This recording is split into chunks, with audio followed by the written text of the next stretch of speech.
Hello, ayan, nandito tayo sa bahay nila Nanay Nancy at si Tatay Arsenio. Lumapit din po sila sa atin na kung pwede matulungan po natin sila sa kanilang pang-maintenance, no? Pambili ng gamot, pang-maintenance ng mag-asawa. Si Nanay Nancy ay 69 years old na. Si Tatay Arsenio naman po ay 82 years old na. So may 6 po siyang anak. So dalawa po single parents, tapos si Isyang, single parents po yan. Wala naman nung trabaho, may extra panggapas sa palay. Minsan binibigyan sa pinakabayad, 5 kilong bigas. Minsan naman pera, 250. Kaso nga lang, hindi naman regular yun. Kung kailan lang may gapasan. So yun lang, makakapag ko si Isyang. Tapos yung iba niyang mga anak, may mga asawa na rin, may kanya-kanya ng pamilya. Nakakapagbigay man ho, hindi rin ho sapat. Hello po mga kaibigan, mga kababayan, kamusta po kayong lahat? Ito po ang inyong abang lingkod na si Ruel Lipat. Tayo po ay may panibagong video post ngayon. Ito po ay tungkol sa mga senior citizen na mga kababayan po natin na humihingi ng tulong. Yan, napag-alaman po natin, ayon po sa ating mga interview sa kanila ay wala po silang pangkabuhayan. Kaya gagawa po tayo ng reaction video tungkol diyan. At siyempre bago tayo dumako dyan, nais ko muna po kayong anyayahan, imbitahan. Kung hindi pa po kayo nakasubscribe sa aking channel, sana mag-subscribe po kayo. At hit that notification bell para lagi po kayong updated sa mga video post ko, live streaming at mga reaction video. Yan, maraming salamat po sa inyong lahat. So tuloy-tuloy na po tayo dito sa ating video post na ito. Tungkol po sa mga senior citizen na lumalapit po sa atin humihingi ng tulong.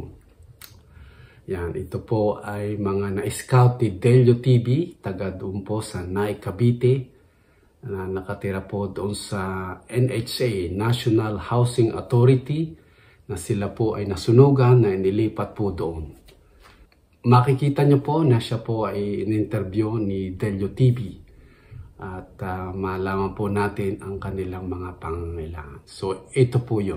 Nay, okay lang po ba sa inyo na i-upload namin sa aming YouTube channel tsaka sa FB page yung video po ninyo?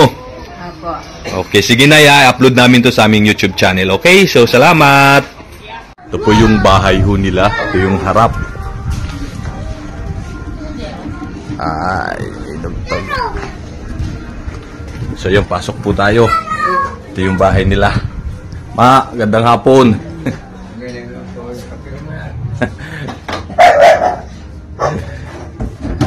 Bidyuhan ka lang ma yung bahay nyo ma ha. So ito yung likuran. Kanilang bahay.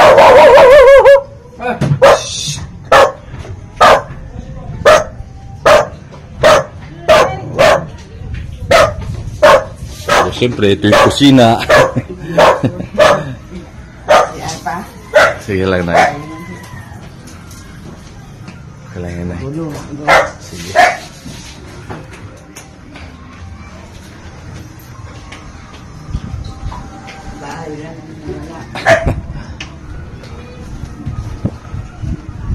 Hello, ayan, nandito tayo sa bahay nila Nanay Nancy at si Tatay Arsenio. Lumapit din po sila sa atin na kung pwede matulungan po natin sila sa kanilang pang-maintenance, no? Pambili ng gamot, pang-maintenance ng mag-asawa. Si Nanay Nancy ay 69 years old na. Si Tatay Arsenio naman po ay 82 years old na. So may 6 po siyang anak. So dalawa po single parents, tapos si Isyang, single parents po yan. Wala naman nung trabaho, may extra panggapas sa palay. Minsan binibigyan sa pinakabayad, 5 kilong bigas. Minsan naman pera, 250. Kaso nga lang, hindi naman regular yun. Kung kailan lang may gapasan. So yun lang, makakapag ko si Isyang. Tapos yung iba niyang mga anak, may mga asawa na rin, may kanya-kanya ng pamilya. Nakakapagbigay man ho, hindi rin ho sapat. Tapos nandito din yung isang sa kapatid ho nila na may problema sa pag-iisip ho. Dito nakatira sa kanila, so sama-sama sila dito sa kanilang bahay, dito sa pabayo yan, dito sa Naik, Cavite, no? So nasunugan din po sila, galing din po sila sa squatter area. So yun, yun maayos nga po talaga yung bahay, pero yung hanap buhay ko kasi dito yung pangangailangan, Yung bunso naman niya pong anak, may trabaho yun, kaso nga lang hindi naman regular yung pasok. Kumikita ng 4 na rand sa araw, siyempre pamasahe pa, pagkain niya pa, so baka makaka-take home siya, 200, pinakamalinis. Hindi naman regular din yung pasok kasi minsan may pasok, minsan wala. So katulad tong week na to, 2 nga 3 ang araw nakakapasok sa loob ng isang linggo. Kaya halos may anak din yun, single parents, at siyempre pangangailangan din para sa anak niya, dito rin nakatira sa kanila. So kung ano yung kinikita at ibibigay nung ibang mga anak niya, ayun nung pinagkakasya nila sa kanilang pangangailangan. Kasi nga lang siyempre, nagagamot din sila, talagang kinakapos, kaya lumapit po siya sa atin, kumakatok na baka sakali, no, mabigyan natin sila sa kanilang pangangailangan, yung pang-maintenance, saka kunting pagkain, saka yung sa kanyang anak na si Isyang na mabigyan natin mabigyan ninyo sa Ruel ng pampuhunan niya para sa kanyang pagtitinda ng siomai at siopaw na ilalako niya dito sa aming lugar. Magandang umaga po. Ako po sa practice. 69 na ako. Humingi po sana ako ng tulong para sa aming mga maintenance sa pagkain. Wala po kami hanap buhay. Kaya po ako nangingi po ng tulong. Pagkain lang po sa maintenance namin sa gamot. Yung bigas. Saka itong isang anak ko, wala pong trabaho. 6 po yung anak ko. Yung isang anak ko po, panganay lang sa isa. Yung bunso ko dito sa Ribisco. Minsan po, 3 araw lang ang pasok. Itong isa ko pong anak, wala pong trabaho. Minsan gumagapas po sila sa bukid, binabayaran sila ng 5 kilong bigas. Minsan naman, 250. Kaya nangingi po ako ng tulong. Diba ito, ninininervous ako. Huwag kayong nervyusin. Okay lang yan kasi normal naman sa atin. Talagang kailangan natin. Tapos si Tate Arsenio, yung maintenance po niya sa diabetes niya, saka yung kung may tumubong bukol sa bigay niya. Ilang taon na si Tate Arsenio, Nay? Ilang taon na tayo? Ay, Nay? 82. 82. Kayo, Nay? 69. 69. So, Isyang 40. Tapos, dito na siya nakatira sa inyo. Talagang sa akin na mas Oo. Wala. May trabaho siya, wala. Wala siyang trabaho. Talagang as in wala. Tapos, may asawa na rin siya. May asawa ba rin o wala? Asawa, wala naman. Dito na sa inyo nakatira? Hindi, wala sila. Oo. Bali, single parents na si... Parents, may anak na rin. May anak na siyang... Nag-aaral ng kinder. Tapos, wala naman siyang trabaho na Nangingi po rin siya ng tulong kasi wala siyang trabaho. Pambili ko ng... Magniligusto siya ng siumay, siopaw. Para magniligusto siya. Lalako-lako. Magkano naman yun siyang mga ganong tawag dito yung magiging puhunan mo doon sa mga ganong pang siumay, fishball, siopaw na ilalako mo paninda para meron kang pagkano naman yung magiging Pwede na yung 2,000 kaya 2,500. ang mga 2,000 kaya 2,500. Obra na yun para sa pambili mo ng siomai, fishball, tapos yung iba pang ingredients. So yan, yung pong ilan ay mga umakyat po sa ating live at nakiusap, nakasuyo at nagpakilala po sila. Mga talagang senior na legit po na dapat tulungan kasi wala po silang pinagkakakitaan.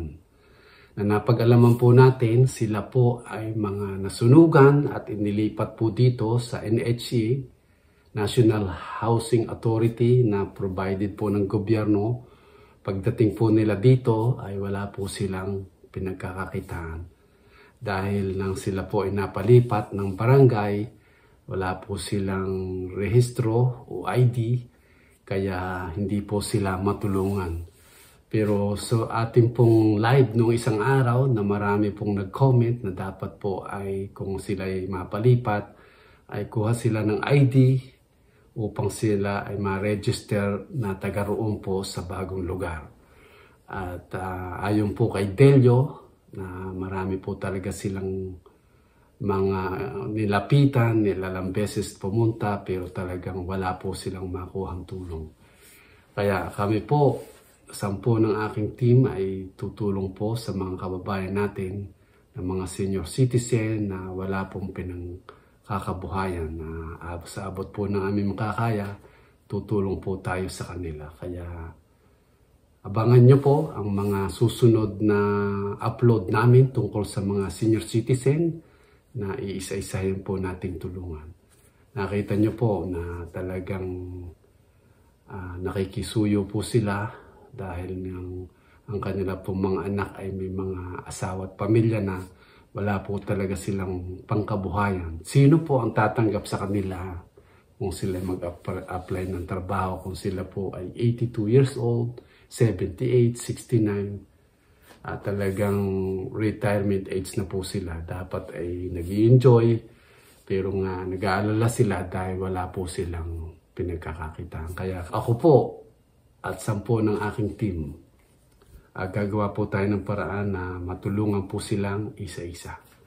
At sana subaybayan nyo po ang aming mga upload tungkol dito sa mga senior citizen na scout ni Delio TV sa kanila pong lugar. Supportahan nyo po Delio TV, napakasipag po niyang mag-scout sa kanilang lugar. Hindi lang po kami, pati po itong mga members namin sa Team Ruel Lipat.